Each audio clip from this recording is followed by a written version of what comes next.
We met in high school, and I can remember it was a football game, and it was kind of like rainy, so we had like the sweatshirts on and everything like that. This one guy, his name's Andrew Bonnell, he played soccer with Brian. And I must have been talking to Andrew, and Brian came up to him and said, you know, "Hey buddy, who are you talking to?" I remember it vividly, actually. We were standing around, I was talking to one of my friends, and I asked him who she was, and he was like, "You don't know who this is? This is the Kaylee Turney." And I was like, yeah, great. No, it's kind of like, ah, who's this guy? And he was older than me, so it was very exciting, so. That's kind of how we met, and from there we started talking, became friends, and I think we write letters like every day at that point to each other, so that's how we met though. He had braces, and he had on this big, like, oversized, like, sweatshirt, very soccer looking, you know. He was older, like I said, so it was exciting because, like, this older guy was into little me. I thought she was absolutely beautiful, but she was a little younger than me, so I was young too. Like, I wasn't kind of like crazy about girls. I was crazy about soccer. That's just what I did. So, but I thought she was very pretty. And, it was kind of like that puppy love kind of feeling, you know what I mean? Kind of like, oh, I hope he really likes me. So. We kind of started talking and being friends, and from there our relationship developed into a note relationship because neither one of us could drive. We weren't old enough to. So it was 10th grade world cultures. I would always write her back because that's when our teacher would just be like, "Do your work," and like, okay. So I would just write her back all the time.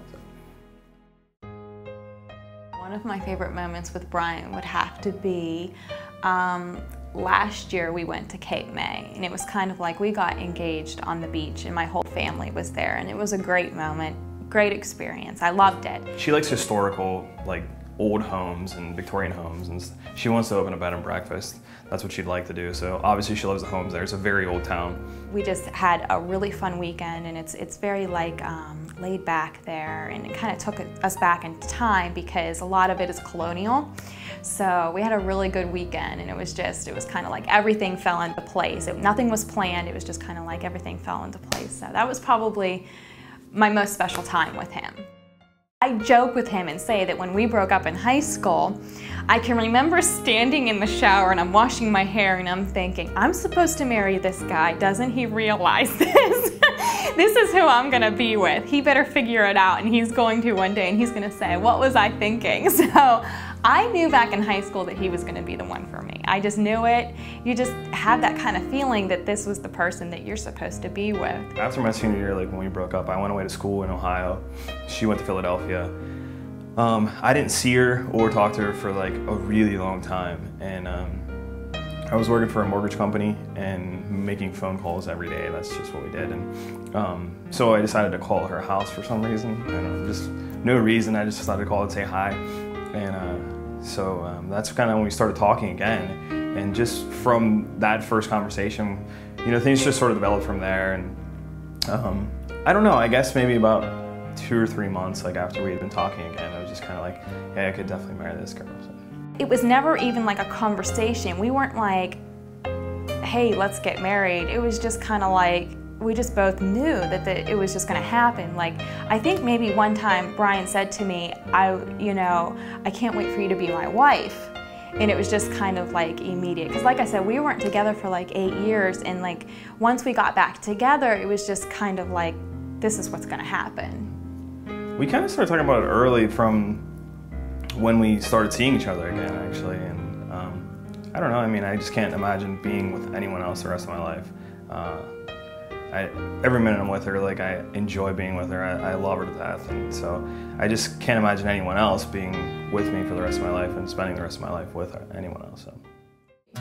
Brian and I booked our reception before we even got engaged.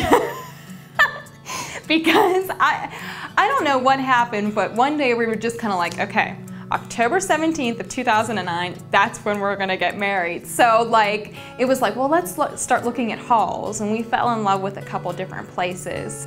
we actually booked our hall before I even like got engaged, like before I even really asked her, because we started looking like, well, where would we want to get married? Like we had talked about getting married, and we started looking at some halls and places we're booking. We're like, well, we better book, you know, like we know she knew it was coming. Like it's not like she didn't know I was going to ask her, you know. So the proposal, I don't think was a total surprise, but I think it was like when it happened, you know. So it's kind of a funny story, to be honest, because like I said, we already booked our reception hall and everything, and so I kind of knew something was coming, but I wasn't positive.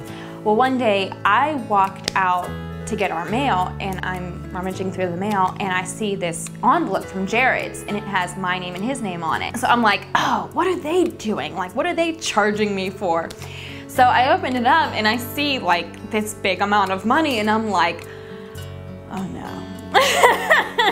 Like, I think I just like totally ruined this. Like, I know. So I was trying to get things out of my sister, and she really wouldn't tell me anything.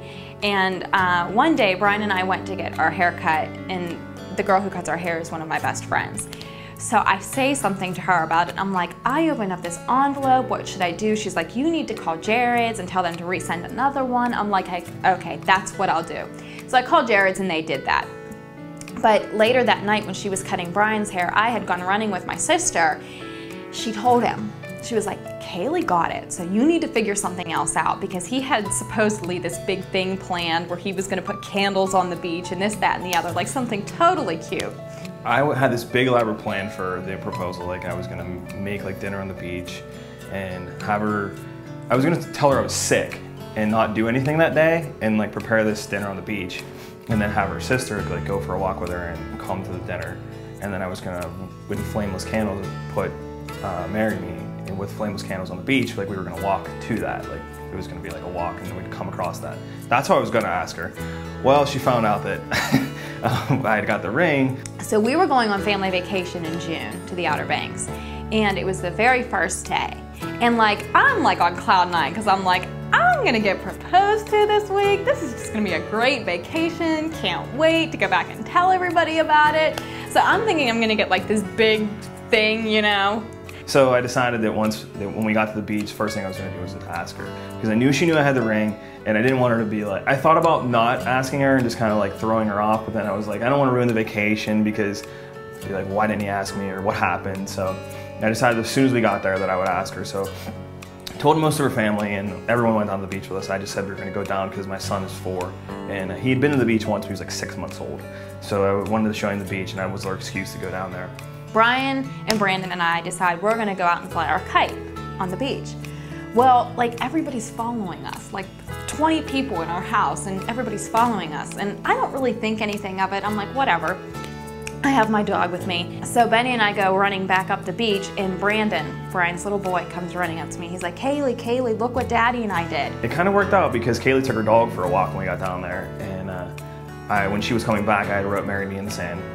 And when she was coming back, I got my son Brandon, and I said, Brandon, go get Kaylee and tell her to come see the sandcastle we built. And Brandon's going, where? What sandcastle?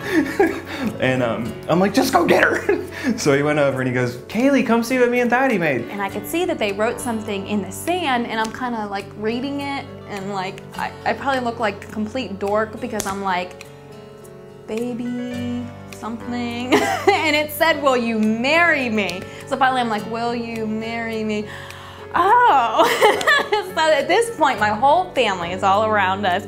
Brian gets down on one knee, and it was completely off guard. Like, I wasn't prepared for it at all. So she came over and saw it, and pretty much all of her family was there. And it took her a few minutes to realize what it said, and then I asked her to spend the rest of her life with me. So I hope that it's going to be absolutely phenomenal. Like, I just imagine us being together and growing as people and with our relationship and just doing everything we've ever dreamed and imagined doing together, and just being the happiest people that we could ever be. He's the very best part of me. I wouldn't be who I am. I wouldn't get through certain things in my life if it wasn't for him. He's my best friend.